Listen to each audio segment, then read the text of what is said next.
Banking সিস্টেমের সবথেকে বড় পরিবর্তন হচ্ছে ইউপিআই। আর ইউপিআইটা আসার পর থেকে আমাদের টাকা লেনদেন করাটা অনেকটাই সহজ হয়ে গেছে। তার মানে আমাদের ইউপিআইয়ের সাথে লিঙ্ক করে আমরা যে কোনো কাউকে টাকা পাঠাতে পারি, ফোনপে, পেটিএম, গুগল পে, যে কোনো অ্যাপের মাধ্যমে টাকা রিসিভও করতে পারি।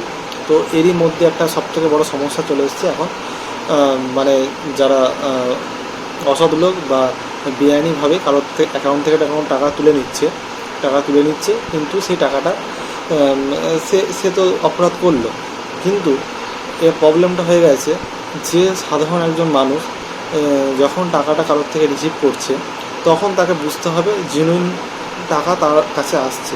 কিন্তু সে কী করে বুঝবে?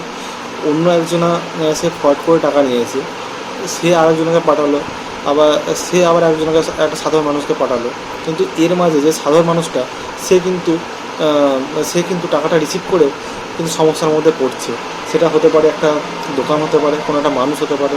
কিন্তু এই সমস্যাটা এতটাই খারাপ সমস্যা, মানে একটা সাধারণ মানুষের জন্য। কারণ যার থেকে ফ্রড হচ্ছে সে সমস্যা পড়েছে, আর যে ফ্রড করছে সে টাকাটা নিচ্ছে। এই দুজনের সমস্যা আছে, কিন্তু সমস্যার মাঝে সাধারণ মানুষও এই মাঝে চলে আসছে, এবং টাকাগুলো তার মানে হোল্ড হয়ে যাচ্ছে, ব্যাংকের অ্যাকাউন্ট ফ্রিজ হয়ে যাচ্ছে। তো এইখানে প্রবলেমটা হচ্ছে অচেনা মানুষ হয়তো পার্সন টু পার্সন টাকা হয়তো রিসিভ হবে না, কিন্তু এটা একটা দোকানের ক্ষেত্রে সেটা একটা সাধারণ দোকানের ক্ষেত্রে সেটা কিন্তু নেওয়া সম্ভব নয়। সেক্ষেত্রে যে ডিজিটাল ইন্ডিয়ার যে আমাদের সব কিছু অনলাইন হয়ে যাওয়ার ব্যাপারটা, সেটা কিন্তু বর্তমানকালে মানে এই রকমভাবে চলতে থাকলে কিন্তু কেউ আর রিসিভ করতে চাইবে না। কারণ কারোর একবার যদি সমস্যা হয়, এই ধরনের সমস্যা, কারণ কারোর টাকা যদি ফ্রড ট্রানজ্যাকশনের টাকা যদি কারোর অ্যাকাউন্টে চলে আসে, মানে সে কিন্তু জেনুইন পার্সন, এবং তার প্রাপ্য টাকাটাই নিচ্ছে, কিন্তু যখন চলে আসছে তখন সেটাকে তাকে প্রমাণ করতে হবে। তাকে মানে কোনো স্টেটের ক্রাইম ব্রাঞ্চে গিয়ে তাকে হাজিরা দিতে হবে, কী জন্য টাকাটা এসছে, এবং তাকে সমস্ত কিছু তথ্য দিতে হবে। প্রচুর একটা ঝামেলার জিনিস। আর এইসব করেও যে টাকাটা পাওয়া যাবে তেমন নয়, এত কিছু প্রমাণ দেখিও হয়তো টাকাটা পাওয়া যাবে এমন কিছু নয়। কিন্তু এখানে যে অপরাধ করলো, তার সাথে সাথে মানে সে কিন্তু তার প্রাপ্য টাকাটা নিতে গিয়ে সেও কিন্তু এই ধরনের ফ্রডের লিস্টে তার নামটা বা তার অ্যাকাউন্টেটাও চলে আসছে। এটা একটা বড় সমস্যার মধ্যে।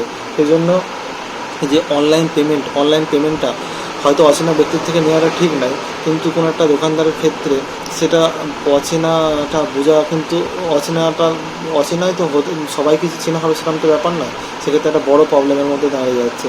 আর সেই জন্য এই অনলাইন পেমেন্ট রিসিপ্টটা একটা বড় ছোটোখাটো বিজনেসের জন্য বা পার্সন টু পার্সন টাকা আমরা বেশিরভাগই এই রকমভাবে ইউপিআইয়ের মাধ্যমে লেনদেনটা হয়। তো এইখানেও এই রিসিভের ক্ষেত্রেও এই সমস্যাটা বেশিরভাগ মানুষ পড়ছে। আর বড় বিজনেসের ক্ষেত্রে পোস্ট মেশিন বা ডাইনামিক কিউআর এগুলো হচ্ছে সেফ সিকিউরিটি পারপাসের জন্য, কিন্তু সাধারণ মানুষের জন্য এগুলো বা সাধারণ বিজনেসের জন্য এগুলো অ্যাভেলেবেল অতটা সহজ নয়। তো সেখানে দাঁড়িয়ে এই ইউপিআই পেমেন্ট রিসিপ্টটা একটা খুবই মানে বিপজ্জনক হয়ে দাঁড়িয়েছে। মানে এই মানুষকে জেনুইন টাকাটা কী করে সে বুঝবে? আর মানে তার জন্য সে তার টাকাটা নিয়েও যে তার হয়ে গেল টাকাটা, এমন কিন্তু হচ্ছে না। যদি কোনো রকম সেটা পরবর্তীকালে যে ফ্রড টাকা হিসাবে রিসিভ হয়ে থাকে, তাহলে তার টাকাটা হোল্ড হয়ে যাবে, অ্যাকাউন্ট ফ্রিজ হয়ে যেতে পারে, এবং সেই টাকাটা পাওয়ার জন্য তাকে কোর্ট পর্যন্ত যেতে হতে পারে। এরকমই একটা বিপজ্জনক এসে দাঁড়িয়েছে। তো এই রকম জিনিসটা যদি মানে সবাই মানে ইউপিআই সম্বন্ধে ভালো বুঝে সবাই মানে লেনদেন শুরু করেছিল, কিন্তু বর্তমানে যে পরিস্থিতি দাঁড়িয়ে গেছে, এটা যদি কারোর সাথে ঘটে, সে হয়তো কোনো দিনও এইরকম ইউপিআই লেনদেন করতে চাইবে না। আস্তে আস্তে জিনিসটা মানে খুব খারাপ জায়গায় এসে দাঁড়াবে।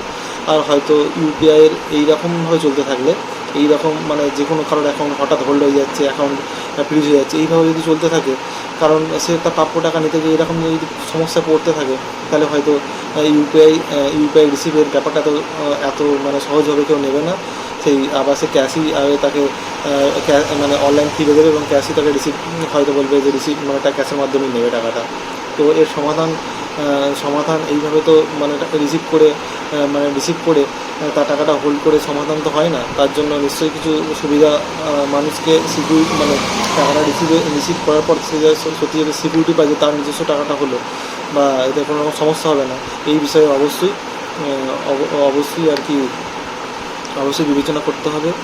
আর আইনটাকে আরও সহজ, হয়তো মানুষ সহযোগিতা সবাই করতে রাজি, কিন্তু এইভাবে মানে মানুষ হ্যারাসমেন্ট হবে বা হ্যারাসমেন্ট হচ্ছে, আর এরকম আইনি পথ সবাই যেতে চাইছে না, তার জন্য অনেক টাকা হয়তো সে হয়তো চলেও যাচ্ছে। আর অ্যাকাউন্ট ফ্রিজ হয়ে গেলে তার অনেক টাকাও সেখানে থাকছে, সেখানেও একটা সমস্যায় পড়ছে। কিন্তু এই ক্ষেত্রে মানুষ বেশিরভাগ যে অপরাধ করছে তার থেকেও বেশি সাধারণ মানুষ হয়তো এই রকম সমস্যার মধ্যে পড়ে যাবে। এটা ভাবা দরকার, না হলে ইউপিআই রিসিভের ব্যাপারটা খুবই বিপদ হয়ে দাঁড়িয়েছে। তো এই পর্যন্ত ভিডিওটা।